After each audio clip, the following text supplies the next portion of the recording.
আলহামদুলিল্লাহ। ভূমি জরিপ কোর্সের আজকে আমাদের ষষ্ঠ ক্লাস। আজকে থেকে আমাদের দ্বিতীয় পর্ব শুরু হবে, অর্থাৎ জ্যামিতিক সূত্রে জমির মাপ। জমি যে মাপজোপ করা হয় এটা জ্যামিতির সূত্রে মাপজোপ করা হয়। এই জন্য আমাদেরকে জ্যামিতির সূত্র শিখতে হবে, জ্যামিতি শিখতে হবে। এর আগে আমরা প্রথম পর্বে শিখেছিলাম জায়গা জমির কাগজপত্র কিভাবে বুঝতে হয়। সেখানে 4 প্রকার কাগজ আমরা কিভাবে বুঝতে হয় আমরা দেখেছি। আনাগোন্ডা পদ্ধতিতেও এবং হাজার পদ্ধতিতেও আমরা শিখেছি। তো সেই পর্ব শেষে আমরা দ্বিতীয় পর্বে আমরা এখন আছি। তো জ্যামিতি দিয়ে আমাদের দ্বিতীয় পর্ব শুরু হবে। জ্যামিতি এটা একটা শাস্ত্র বা একটা সাবজেক্ট।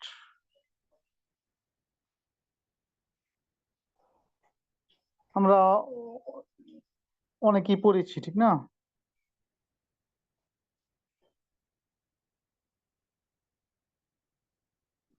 বিভিন্ন বইয়ে, গণিত বইয়ে পড়েছি, বিভিন্ন ক্লাসের গণিত বইয়ে পড়েছি। জ্যামিতি যা শব্দের অর্থ ভূমি, মিতি শব্দের অর্থ পরিমাপ। সুতরাং জ্যামিতি অর্থ হইল ভূমির পরিমাপ।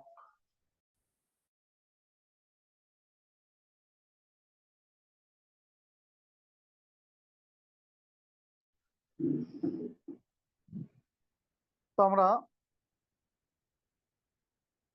ওই ভূমির পরিমাপ সম্পর্কে আমরা এই জ্যামিতিক সূত্রে আমরা জানবো।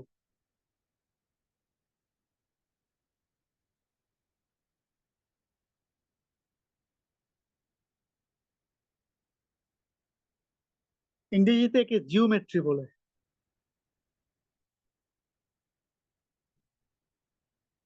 এর পারিভাষিক সংজ্ঞা হলো যে শাস্ত্র পাঠ করলে ভূমির পরিমাপ, অবস্থান, আয়তন ও ক্ষেত্রফল নিরঙ্কুশভাবে জানা যায় তাকে জ্যামিতি বলে।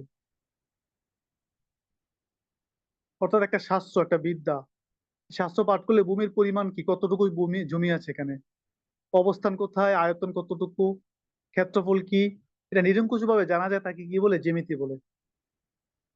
আনুমানিক খ্রিস্টপূর্ব 300 অব্দে প্রাচীন মিশরীয় গ্রিক পণ্ডিত ইউক্লিড সর্বপ্রথম বিধিবদ্ধ 13 খণ্ডে জ্যামিতির ভিত্তিস্বরূপ একটি বিখ্যাত গ্রন্থ রচনা করেন।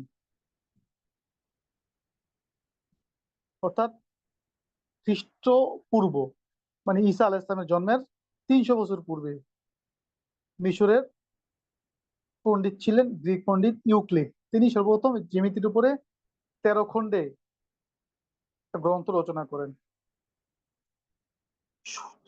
জমির সঠিক পরিমাপ নির্ধারণে জ্যামিতির বিকল্প নাই।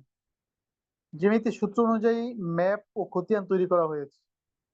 অতএব জ্যামিতিক সূত্র প্রয়োগ ছাড়া আনুমানিক সূত্রে জমির ক্ষেত্রফল নির্ণয় করলে ম্যাপের ফলাফল খতিয়ানের ফলাফলের সাথে অসঙ্গতি দেখা দিতে পারে। সুতরাং একজন আমিনের জন্য এটা কখনোই সমীচীন নয় যে জ্যামিতি সূত্র উপেক্ষা করে নিজ ফর্মুলায় জমির কালি বা ক্ষেত্রফল নির্ণয় করা। তার নিজস্ব যে সূত্র আছে, ঠিক না, ওই নিজস্ব সূত্র অনুযায়ী করতে হবে। নিজের মন গড়া বানায়া করলে সেখানে ভেজাল হতে পারে।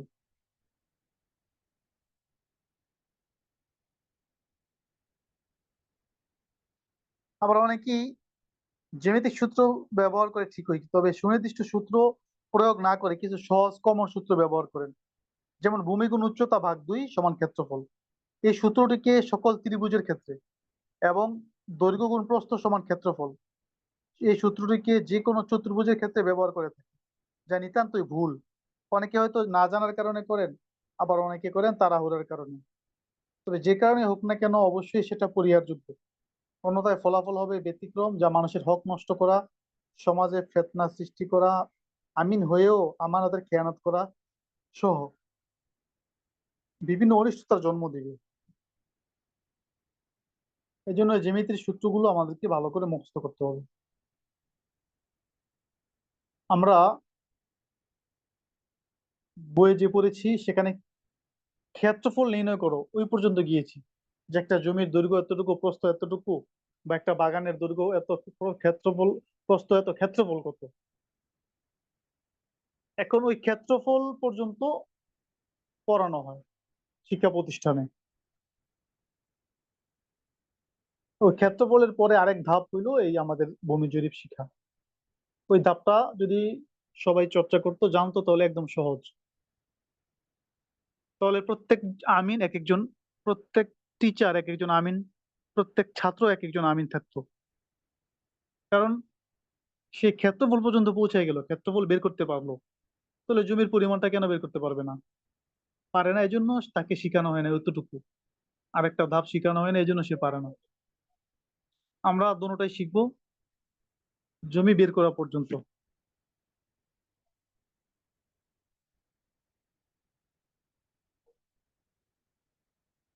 তো জ্যামিতির ভাগ রয়েছে, বিভাজন।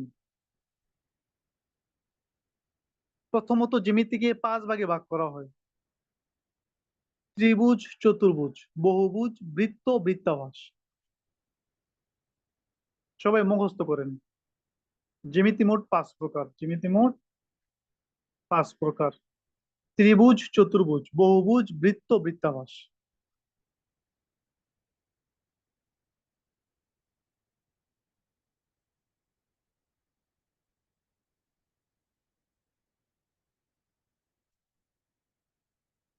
আমরা সবাই একটু মুখস্থ করে নেই। জ্যামিতি মোট 5 প্রকার: ত্রিভুজ, চতুর্ভুজ, বহুভুজ, বৃত্ত, বৃত্তাভাস।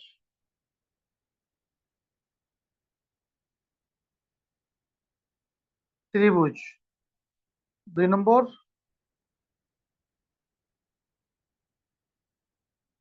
চতুর্ভুজ 3 নম্বর, বহুভুজ 4 নম্বর, বৃত্ত 5 নম্বর, বৃত্তাভাস। এই 5 প্রকারের মধ্যেই পূর্ণ জ্যামিতি। এবং এই 5 প্রকার শিখার মাধ্যমে আমাদের দ্বিতীয় পর্ব শেষ হবে। জায়গা জমি মাপার যে নিয়ম কানুন, এর মধ্যে আমরা শিখব।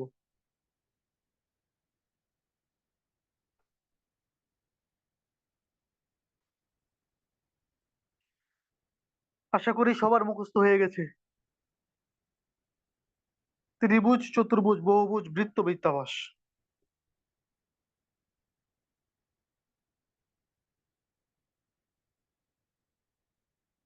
এবার এক একটি করে আমরা কি করব, এটার পরিচয় আমরা শিখব। প্রথম ত্রিভুজ। ত্রিভুজ মানে কি?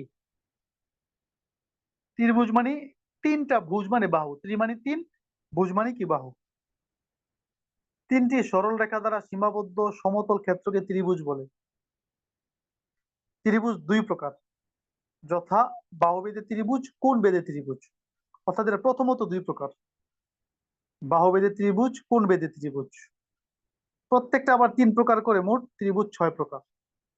বাহুবেদেও 3 প্রকার, কোণ ভেদেও 3 প্রকার। বাহুবেদে 3 প্রকার কি কি? সমবাহু ত্রিভুজ, সমদ্বিবাহু ত্রিভুজ, বিষমবাহু ত্রিভুজ। সবাই মুখস্থ করে নেই।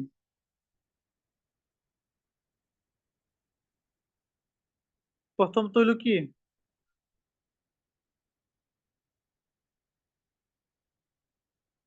বাহু ভেদে। দ্বিতীয়ত হইলো কোণ ভেদে। এই প্রথমত 2 ভাগ। এই প্রত্যেকটা আবার 3 প্রকার করে, বাহু ভেদে 3 প্রকার। 1 নম্বর হলো সমবাহু, 2 নম্বর হলো সমদ্বিবাহু,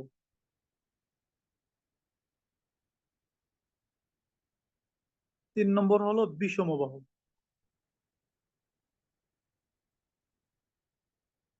সমবাহু, সমদ্বিবাহু, বিষমবাহু।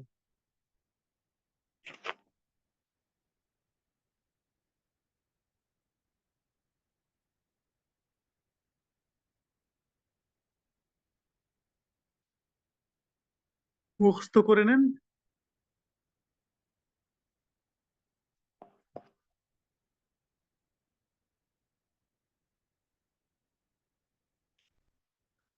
এবার আমরা বাহুবেদে 3 প্রকার, এটা আমরা শিখবো। এক নম্বর হলো সমবাহু। কাকে বলে? যে ত্রিভুজের তিনটি বাহু পরস্পর সমান তাকে সমবাহু ত্রিভুজ বলে। তিনটি বাহু কি সমান? যেমন চিত্রে এবিসি একটি সমবাহু ত্রিভুজ। ত্রিভুজের যে কোনো একটি কৌণিক বিন্দুকে শীর্ষবিন্দু ধরে তার বিপরীত বাহুকে ত্রিভুজের ভূমি ধরা যায়। আর কৌণিক শীর্ষবিন্দু থেকে ভূমির উপর স্বল্পতম দূরত্বে আঁকা লম্বকে ধরা হবে তার উচ্চতা। চিত্রে উল্লেখিত সমবাহু ত্রিভুজটির প্রতিটি বাহুর পরিমাণ 90 ফুট করে, উচ্চতা 77.94। সুতরাং ক্ষেত্রফল কত?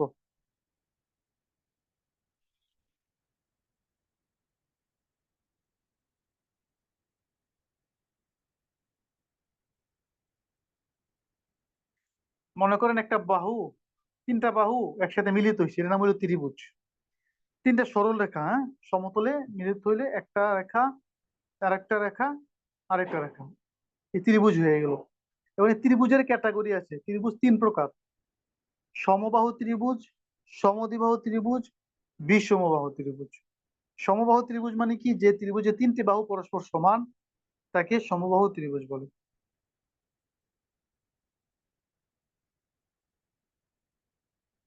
মনে করেন এই প্রত্যেকটা বাহু 90 ফুট, 90 পর একটা টান, এটা হলো ফুটের চিহ্ন, হ্যাঁ, 90 ফুট। প্রত্যেকটা বাহু কি 90 ফুট করে। এখন বলা হলো যে কোনো একটা কোণকে,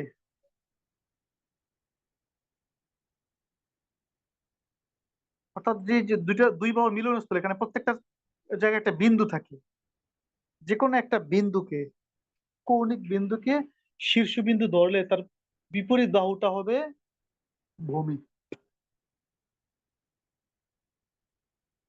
যদি এই যেখানে দুই বাহুর মিলনস্থলে একটা বিন্দু আছে, এটাকে যদি আমরা শীর্ষবিন্দু ধরি, তাহলে তার বিপরীত বাহু, এই কোণের বিপরীত কি, যেটা এই বাহুটা, এই বিপরীত বাহুটাকে ধরা হবে ভূমি। এটাকে যদি ধরি আমরা শীর্ষবিন্দু, তাহলে এই বিপরীত বাহু এটা, এটা হলো ভূমি।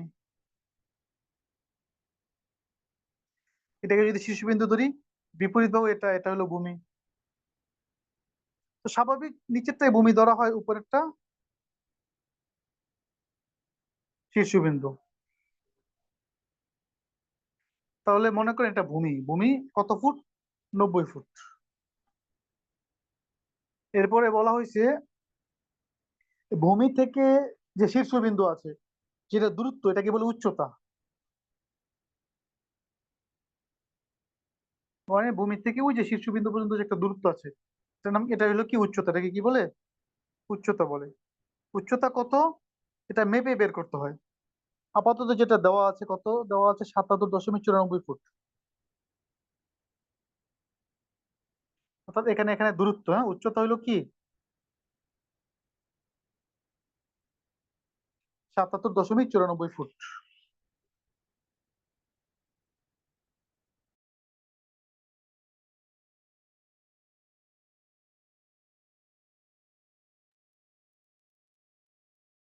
তাহলে আমরা ত্রিভুজ চিনলাম।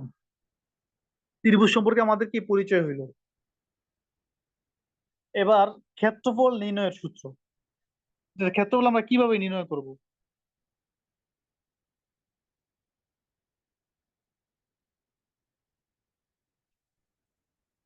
এখানে দুইটা সূত্র আছে, ক খ। ক আছে বাহু স্কোয়ার ইন্টু √3/4 সমান ক্ষেত্রফল। খ আছে ভূমি গুণ উচ্চতা ভাগ 2 সমান ক্ষেত্রফল। তো আমরা দ্বিতীয় যে সূত্রটা আছে, এটা আমাদের জন্য সহজ, এর জন্য আমরা দ্বিতীয় সূত্রটা মুখস্থ করব।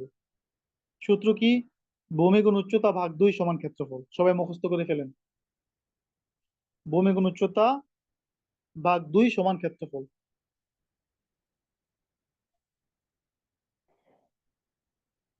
ভূমি গুণ উচ্চতা ভাগ 2 সমান ক্ষেত্রফল।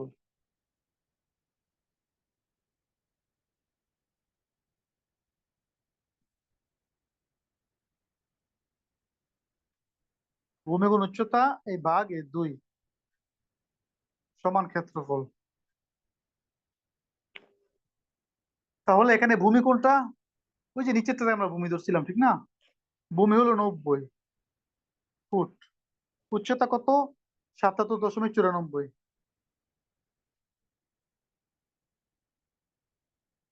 ভাগ 2।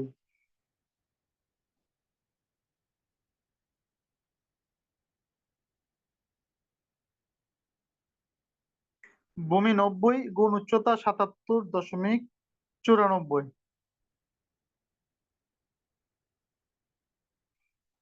ভাগ 2। কত হইল ক্ষেত্রফল? 3507.3।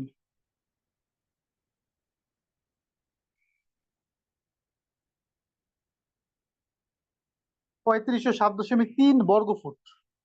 ফুটে ফুটে কি হয়? বর্গফুট হয়। ফুট গুণ ফুট সমান বর্গফুট বা স্কোয়ার ফিট, ইংলিশে বলে স্কোয়ার ফিট। তো আমরা এখানে 90 করে বাহু প্রত্যেকটা, এমন একটা ত্রিভুজের ক্ষেত্রফল পাইলাম কত বর্গফুট? 3507 বর্গফুট। এবার যদি আমি আপনাদেরকে প্রশ্ন করি, পিছনে পড়ে এসেছেন, কত বর্গফুট 1 শতাংশ? মনে আছে কি আপনাদের?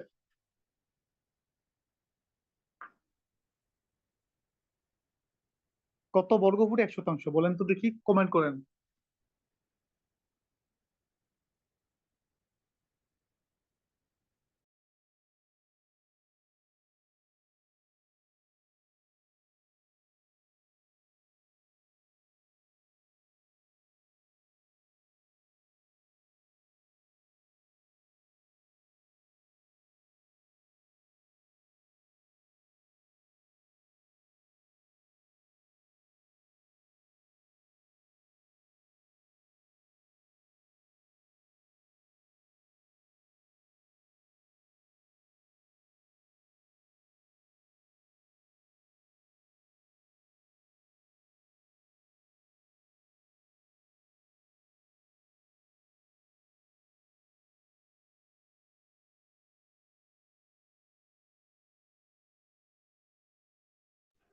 জি, 435.60 বা 6 বর্গফুট 1 শতাংশ।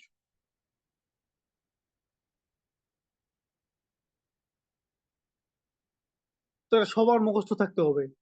এই কথাটা আমাদের বারবার লাগবে জ্যামিতির মধ্যে, পুরা জ্যামিতির মধ্যে এই কথাটা বারবার লাগবে। কত বর্গফুট 1 শতাংশ? কত বর্গফুট 1 কাঠা? কত বর্গফুট 1 বিঘা?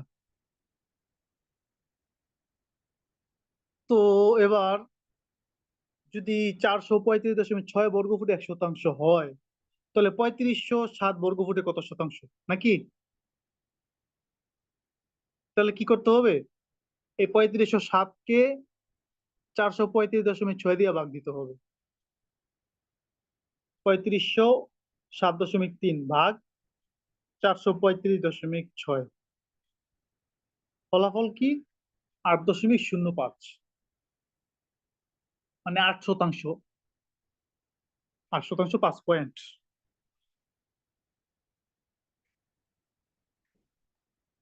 ক্ষেত্রফলটা হলো কি? ক্ষেত্রফলটা হলো আটার খামিরা গোলায় না? খামিরা খামিরা গোলানোর পরে আটা দিয়ে কি বানাইতে পারে? যে কোনো কিছু বানাইতে পারে। রুটি বানাইতে পারে, বিস্কুট বানাইতে পারে, কেক বানাইতে পারে, বিভিন্ন কিছু বানানো যায়, ঠিক না? ওইরকমই এই বর্গফুট, মানে ক্ষেত্রফল যেটা, সেটা ওইরকম। এখন এই বর্গফুটকে বা ক্ষেত্রফলকে আপনি যেমনি ভাবে শতাংশ বানাইতে পারলেন 435.6 দিয়া ভাগ দিয়া, এমনি ভাবে আপনি কাঠা বানাইতে পারবেন। কত দিয়া ভাগ দিয়া? 720 দিয়া ভাগ দিয়ে। কারণ 720 বর্গফুট 1 কাঠা। আবার বিঘা বানাইতে চাইলেও পারবেন, 14,400 দিয়া ভাগ দিয়ে। তাহলে সবচেয়ে বেশি আমাদের প্রয়োজন এটাই, শতাংশ। 435.6 দিয়া ভাগ দিয়ে আমরা কি করি? শতাংশ বানাই। তাহলে এখানে কত শতাংশ জমি আছে? অর্থাৎ এরকম যদি কারো একটা জমি থাকে, সহজ কথায় বোঝেন, এরকম যদি কারো একটা কি থাকে, জমি থাকে, 3 কোণার জমিন, প্রত্যেকটা জমিতে মানে বাহুতে 90 ফুট করে, তাহলে ওইখানে 8 শতাংশ, 8.05 শতাংশ জমি আছে। এই ত্রিভুজের পরে আমরা চতুর্ভুজও শিখবো, 4 কোণার জমি শিখবো। কত সহজ না? তাহলে আপনারা একটা করেন যদি সহজ হয়, বুঝে থাকেন।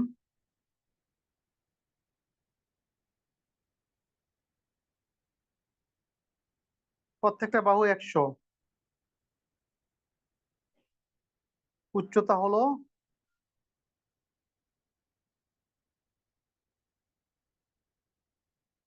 88.77। করেন তো, এখানে কত শতাংশ জমি আছে? সমবাহু ত্রিভুজ, ঠিক না? যেহেতু সবগুলো বাহু সমান, 100 100 100। উচ্চতা আছে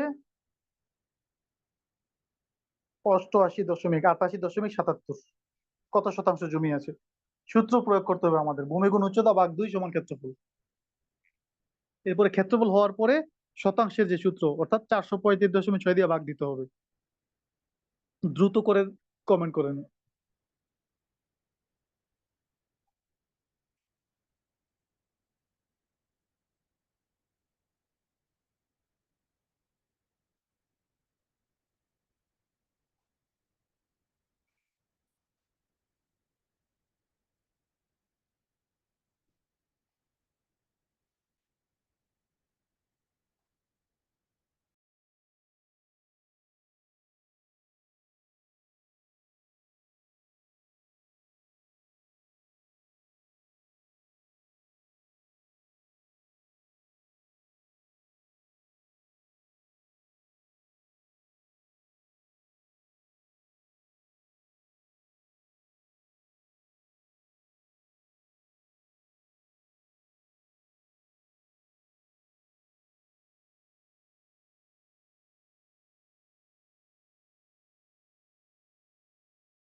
জি, মাশাআল্লাহ, আপনারা বুঝতেছেন। হ্যাঁ, অর্থাৎ সূত্র অনুযায়ী আমাদের কাজ করতে হবে, কাজ করলেই সঠিক ফলাফল চলে আসবে, এক কথায় শেষ।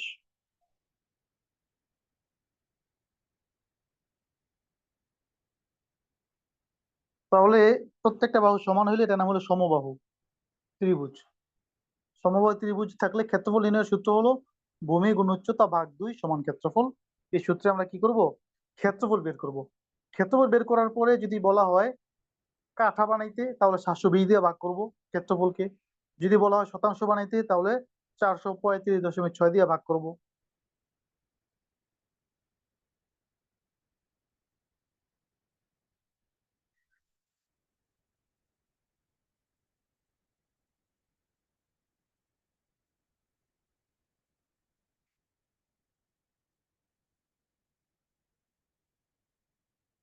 এবার আমরা দেখব সমদ্বিবাহু ত্রিভুজ। সমদ্বিবাহু ত্রিভুজ মানে কি? যে ত্রিভুজের দুইটি বাহু পরস্পর সমান তাকে সমদ্বিবাহু ত্রিভুজ বলে। অর্থাৎ দুই বাহু সমান তাকে সমদ্বিবাহু ত্রিভুজ বলে। যেমন চিত্রে এবিসি একটি সমদ্বিবাহু ত্রিভুজ, যার এসি বাহু দুটি পরস্পর সমান এবং বি বাহু তার ভূমি। উল্লেখিত ত্রিভুজের বাহু দুটি 90 করে, ভূমি 100, উচ্চতা আছে 74.83। ক্ষেত্রফল কত?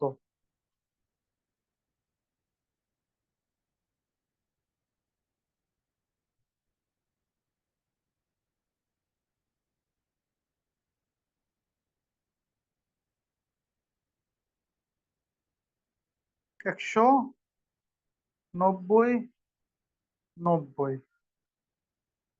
উচ্চতা আছে কত? 74.83। তাহলে আমরা দেখলেই আমরা চিনতে পারবো এটা কি, যেহেতু এখানে দুইটা বাহু সমান, তো মানে কি সমদ্বিবাহু ত্রিভুজ। এটার ক্ষেত্রফল এর সূত্র একই। নিচে দেখেন সূত্র, এখানেও ক খ দুইটা সূত্র আছে। ক এটা কঠিন সূত্র, আমাদের জন্য সহজ সূত্র খ। ভূমি গুণ উচ্চতা ভাগ 2 সমান ক্ষেত্রফল। ভূমি গুণ উচ্চতা ভাগ 2 সমান ক্ষেত্রফল সবাই নিজেরাই ক্ষেত্রফল বের করেন তো, এখানে কত শতাংশ জমি আছে সমদ্বিবাহু ত্রিভুজে?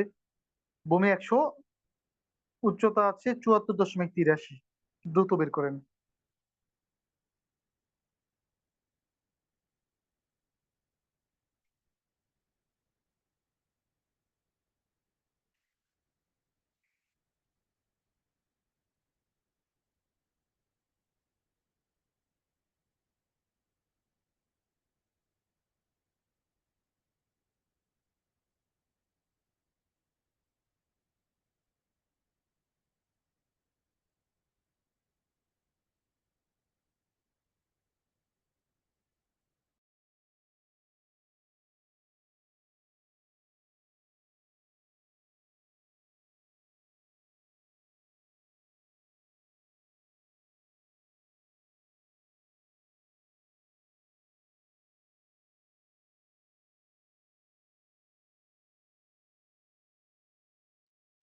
সূত্র অনুযায়ী সবাই কাজ করেন, তাহলে ফলাফল সঠিক ফলাফল বের হয়ে যাবে।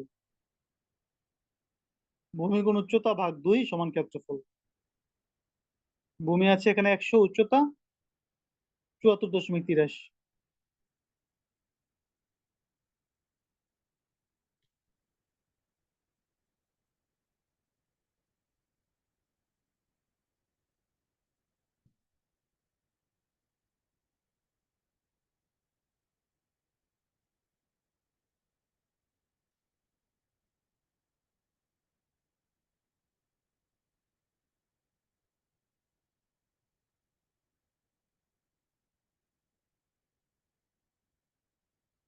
জি, 8.58 হবে কত? 8.58।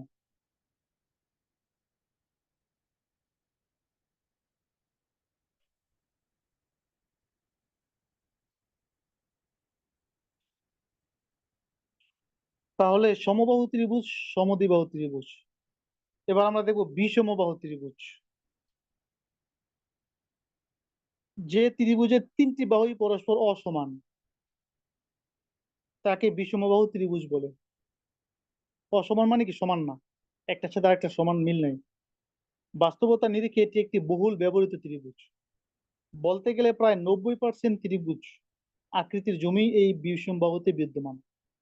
আবার এর নিজস্ব প্রথম সূত্রটিও এমন এক মহাসূত্র যার দ্বারা যে কোনো প্রকার ত্রিভুজের একুরেট ক্ষেত্রফল বের করা সম্ভব। ফলে ত্রিভুজের সূত্রমালা একে সূত্রপতি বলা হয়। অতএব যে কোনো ত্রিভুজের 3টে বাহু জানা থাকলেই উক্ত সূত্রে সঠিক ক্ষেত্রফল বের করা যায়। তাই একজন সার্ভেয়ারের জন্য অবশ্যই বিষমবাহু ত্রিভুজের ক্ষেত্রফল নির্ণয়ের সূত্রটি পাথেয় হিসেবে থাকা জরুরি। যেমন এবিসি একটি বিষমবাহু ত্রিভুজ। এর বাহু তিনটির পরিমাণ যথাক্রমে 150, 100, 200। অন্যদিকে উচ্চতা ও ভূমি যথাক্রমে 72.62, 200। তার ক্ষেত্রফল কত?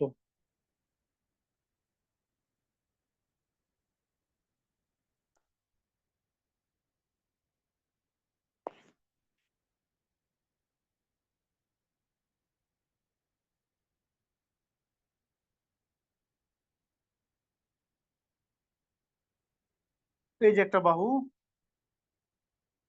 এই যে একটা বাহু, এই যে একটা বাহু, 3টা বাহু। মনে করে একটা নাম দিলাম, এটার নাম দিলাম এ, এটার নাম দিলাম বি, এটার নাম দিলাম সি। 3টা বাহু হইলো না, এ বি সি। এটার পরিমাণ হলো 150 ফুট, এটা হলো 100 ফুট, এটা হলো 200 ফুট। তাহলে আমরা তাকাইলে দেখতে পাই যে একটা বাহুর সাথে আরেকটা বাহুর কোনো মিল নাই। এ বাহু 150 ফুট, বি বাহু 100 ফুট, সি বাহু 200 ফুট। তাহলে এরকম যদি যে কোনো ত্রিভুজ হয় তার নাম হলো বিষমবাহু ত্রিভুজ। আবার এটার যদি আমরা উচ্চতা করি তাহলে 200 ভূমি ধরলে এই যে এখানে একটা উচ্চতা আছে যেটা দেওয়া আছে ওখানে।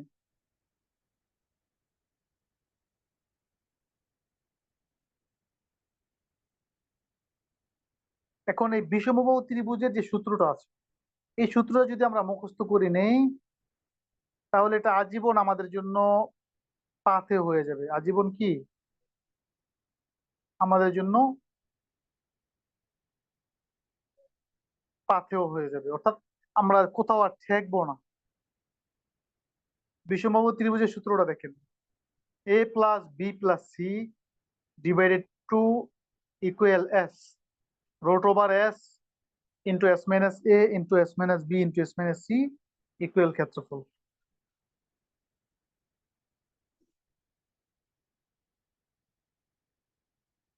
এটা সবার একদম টাটকা মুখস্থ করতে হবে, ঠিক আছে? এ এ মানে কি? এ বাহু, তার পরিমাণ। সূত্র কি? এ প্লাস মানে যোগ, প্লাস মানে কি? যোগ। বি বি মানে কি? এই যে বি বাহু, বি বাহুর পরিমাণ মানে বি।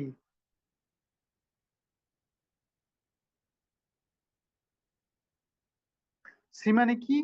সি মানে সি বাহুর পরিমাণ। এই যে A plus B plus C divided two, divided মানে কি? ভাগ, ভাগ দুই সমান সমান ইকুয়াল বা is equal to S. S মানে হলো সেমি প্যারামিটার, অর্ধ পরিসীমা। অর্থাৎ ত্রিভুজ হোক বা চতুর্ভুজ হোক, এই বাহুগুলোর যোগফলকে বলে পরিসীমা। সুতরাং যেহেতু এখানে ত্রিভুজ তিনটা বাহু, তিনটাকে যোগ করা হয়েছে, যোগ করার পরে দুই দিয়ে যেহেতু ভাগ করছে, ভাগ করার কারণে অর্ধেক হয়ে গেল না পরিসীমার, এস মানে অর্ধ পরিসীমা। এটা হলো প্রথম লাইন সূত্রের, A plus B plus C divided two equal S. সবাই এভাবে মুখস্থ করে ফেলেন। রুট ওভার, রুট ওভার মানে বাংলায় বলে বর্গমূল। রুট ওভার এস, এস মানে ওই যে ইকুয়াল এস, যেটা ওই এস, এস। এই এস যেটা আছে, এস এর থেকে এ বিয়োগ করতে হবে, বি বিয়োগ করতে হবে, সি বিয়োগ করতে হবে। আবার এস মাইনাস এ, এই যে বিয়োগ করলাম এস। আবার এস মাইনাস বি, আবার এস মাইনাস সি ইকুয়াল ক্ষেত্রফল। মুখস্থ করেন তো সবাই, আমি যেভাবে বলি এভাবে মুখস্থ করেন, সহজ হবে। A plus B plus C divided two equal S root over S into S minus A. Into কেন বললাম? ওই যে ব্রেকেট উঠাই দিলে এখানে গুণ চিহ্ন দিতে হয় অঙ্কের নিয়ম অনুযায়ী, এই জন্য আগেই বললাম। S into S minus A into S minus B into S minus C. অর্থাৎ এস থেকে এ বাহু, এস থেকে বি বাহু, এস থেকে সি বাহু বিয়োগ করতে হবে।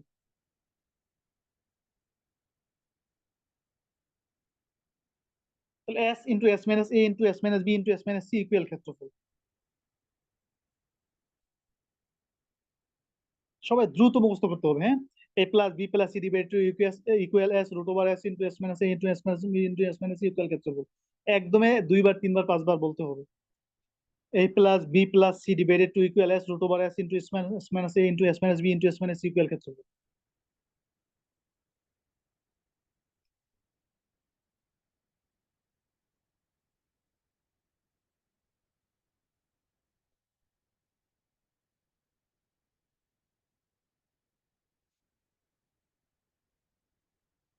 এবার এই সূত্র অনুযায়ী আমাদের কাজ করতে হবে। এই সূত্র অনুযায়ী কি করতে হবে?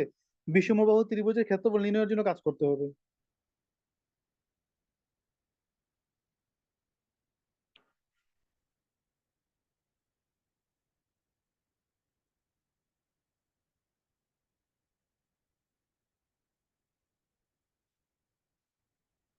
এবার কি এ এ মানে কি? এ মানে 150 বাহু,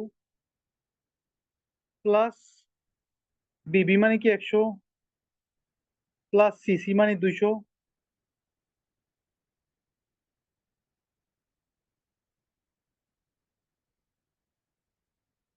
ডিভাইডেড টু ইকুয়াল এস। অর্থাৎ 150 100 200 মোট কত হয়? 450 হয়, ঠিক না? 200 আর 100 300, আর হইলো 150, 450। এটাকে যদি আমরা 2 দিয়ে ভাগ করি কত হয়? 225 হয়। কত হয়? এই 225। এবার কি? রুট ওভার এস এস মানে 225 ইন্টু এস মাইনাস এ মানে 225 মাইনাস এ মানে 150, এস মাইনাস বি মানে 225 মাইনাস 100, এস মাইনাস সি মানে কি 225 মাইনাস সি মানে 200। এবার আমরা কি করবো, আবার রুট ওভার নামাইলাম। এবার কি করব, এই 225 লিখলাম, 225 গুণ 225 থেকে 150 বিয়োগ করলে কত হয়, 75 হয়। কত হয়, 75। অর্থাৎ এটা কাজ শেষ। গুণ এই 225 থেকে 100 বিয়োগ করলে 125, এটার কাজ শেষ। গুণ 225 থেকে 200 বিয়োগ করলে মাত্র 25। এবার সবগুলোকে গুণ করতে হবে, রুট ওভার, অর্থাৎ 225, 75, 125, 25।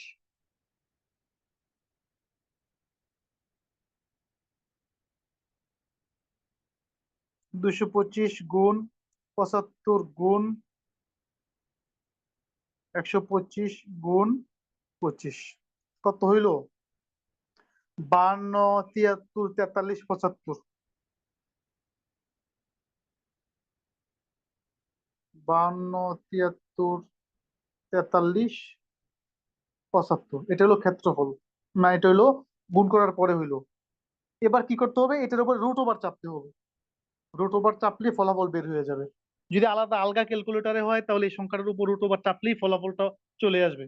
আর মোবাইল ক্যালকুলেটরে হইলে প্রথম রুট ওভার দিয়া পরে এই সংখ্যাটা লিখতে হবে, 52, 73, 43, 75।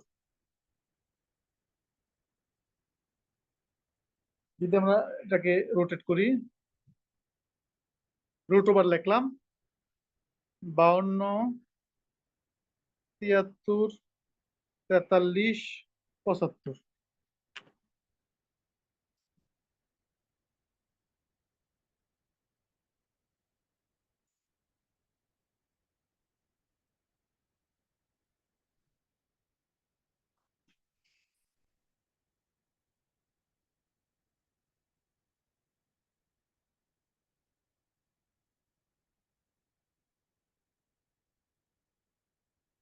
এটা হলো, হ্যাঁ, 52, 73, 43, 75, এটার উপরে লেখার পরে যদি সমান সমানে চাপ দিই তাহলে ফলাফল বের হয়ে যাবে।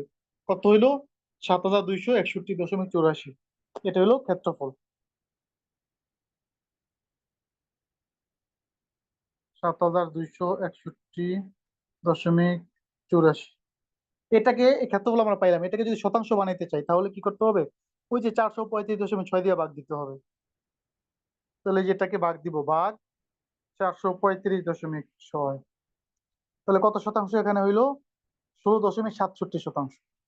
কত শতাংশ হইলো, 16.67% জমি আছে এখানে।